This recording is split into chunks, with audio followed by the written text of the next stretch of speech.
A brawl and a beating over beer, and then a guy starts shooting. A clerk was shot several times with a BB gun. The dramatic confrontation happened at a Hollywood gas station this evening. And CBS2's Tom Wade is live outside that Arco station with more of the video. Tom? And Jeff and Pat, just a horrifying confrontation out here. We're told this clerk did not know if he was going to live or die as this was all unfolding at the door that you see on your screen. Watch the woman in the yellow hoodie casually walk out the door with a 12-pack of beer and then book it. A split second later, the clerk gives chase. He comes back with the stolen beer, but this is where things get ugly. The female thief returns to confront the clerk. An argument ensues. It gets physical and the woman gets reinforcements. One of them looks like he has a handgun. As the fight goes on, the gun is pointed at the clerk. The fight escalates as the woman and man lock arms. He throws her down. She tears his shirt and the man with the gun comes back and starts shooting. Turns out the weapon was a BB gun, but it was fired multiple times. He's gonna be okay. He was on the floor, and the other clerk was helping him out. The owner of the shop was not in the store at the time this beatdown unfolded. The whole violent and disturbing scene has him wondering why anyone would behave like this. I don't get it. They come, they still take the beer, but they, punching and shooting the guy. They take the beer and leave. From another angle, you can see even after the shooting, the thieves continue to terrorize the clerk. This as the woman top left struggles to steal beer from the cooler. She finally gets a 12-pack of Heineken. For a 12-pack of beer, you shoot somebody? I don't get it. And no one out here gets it. The good news is the clerk will be okay, but as far as those thieves go, they remain out there tonight. Reporting live in Hollywood, I'm Tom Wade, CBS 2 News. Okay, Tom, thank you. Now to a stunning new twist tonight, just hours before the testimony of Supreme Court nominee Brett Kavanaugh and one of his accusers. Well, a Republican member of the Senate Judiciary Committee released information that is making the complicated case even more explosive. CBS 2's Peter Dowd is here to explain this. Peter. Pat and Jeff, tonight Republican members of the committee released a timeline of their actions, including calls for men who claim they were the ones who had the encounter with one of Kavanaugh's accusers in 1982.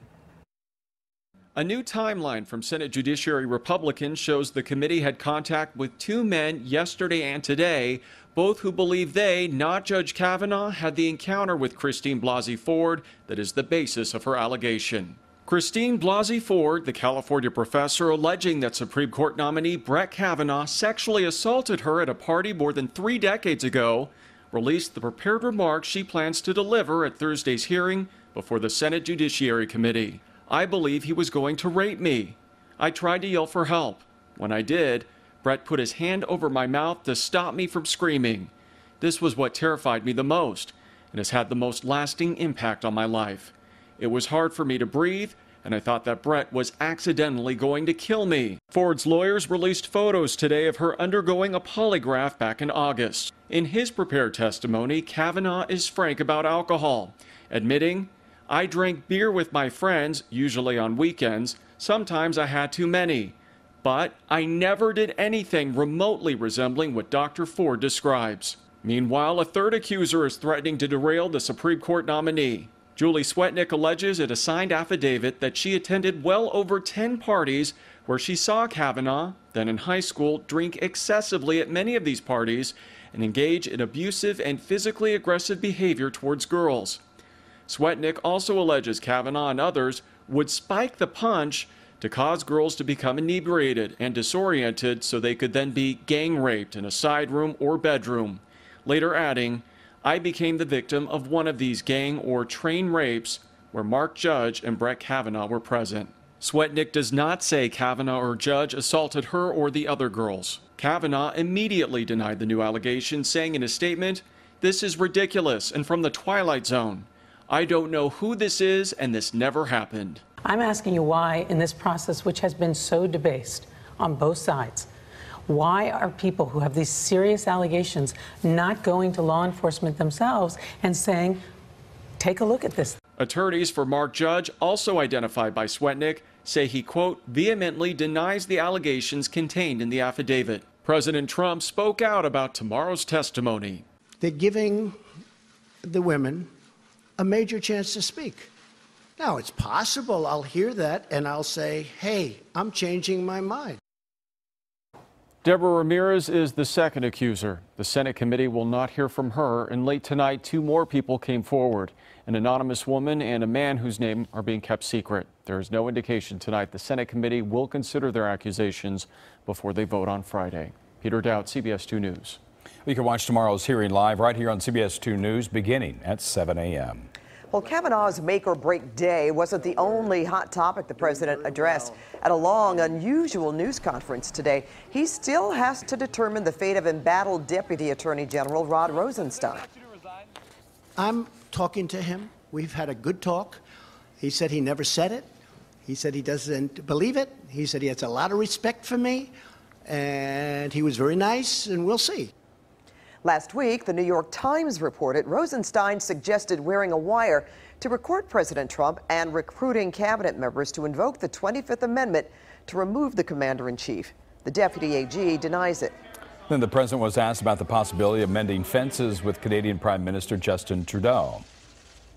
Did you reject a one-on-one meeting with the Canadian Prime Minister Justin Trudeau? Yeah, I did. Why? Because his tariffs are too high and he doesn't seem to want to move, and I've told him forget about it. And frankly, we're thinking about just taxing cars coming in from Canada. That's the mother lode. That's the big one. Well, the president wants a revised North American Free Trade Agreement, or NAFTA. Mexico tentatively on board, Canada not yet. Breaking news in the Westlake district, a teenage girl who may be pregnant has been stabbed. Police say the 16-year-old was with 2 boys outside a 99-cent store when a group of 2 to 5 guys approached them. A fight broke out and the girl was stabbed in the thigh. She was rushed to a hospital. Police say the incident may be gang-related. The suspects got away. Santa Ana police are looking for the man who attacked a grocery store employee with a chemical that may have been acid. The victim is a 45-year-old man who goes by the name Chancleta. Now, police say he was leaving work last night when he was then confronted by a masked man who poured a chemical over his body, badly burning the left side of his body. The skin started looking really bad, and then he was screaming that he couldn't see no more, that he couldn't open his eye. Police say it is unclear if the victim knew his attacker. An off-duty sheriff's deputy stops a theft inside a Sprint cell phone store in Redlands. Security video shows the deputy holding the suspect at gunpoint. CBS 2's Nicole Comstock is live at that store with details. Nicole. That's right. Employees tell us it only took a second for this guy to swipe a cell phone from inside the store and then run back outside. And before they even realized what was happening, they say that deputy took off right after him and caught him in the parking lot. When the display alarm sounded at this Sprint store in Redlands, employees thought it was another honest accident. I was like, really? Again? But they soon learned a man posing as a customer was tampering with the brand new iPhone XS Max. They cut it with yellow pliers right here. Unfortunately for that guy, it was the absolute worst time to be ripping them off. That's when the cop turned around, knew what was going on, and he chased after him. You're looking at an off-duty deputy sheriff caught on camera holding the suspects at gunpoint on the ground. He just so happened to be here shopping for a new iPhone. They got on the ground and he was asking people to call 911. Melissa Fernandez says she thought the person she was filming was just a good Samaritan with a gun until he pulled out handcuffs. I applaud him before I left. I just told him, good job, man. Redlands police got here moments later. They arrested a 28-year-old man for grand theft and a 25-year-old woman for an outstanding warrant. So he was just saying like he didn't do anything, that the girls didn't have anything to do with it. I'm thinking to myself, your car is parked sideways like a getaway car. These guys say it's happened at all the cell phone stores they've worked at, and it's frustrating when people get away with it. But the fact that there was somebody there to be able to do something, I thought it was pretty cool. And witnesses tell us that deputy did identify as law enforcement as he was chasing after that suspect. In Redlands, Nicole Comstock, CBS 2 News. A crooks caught on video inside Yasiel Puig's home. That story's ahead, plus this. From dance lessons to coaching lessons, tips for parents to enhance their kids' Fortnite skills. And a sneak peek of Candace Bergen's interview with Stephen Colbert tonight ahead of tomorrow's Murphy Brown premiere. I'm Suzanne Marquez, and the Big Brother Backyard will have much more behind the big surprise revealed at the end of tonight's show. Hey everybody, I'm Garth Kemp. A little bit of a warm-up continues on. Your forecast is on the way.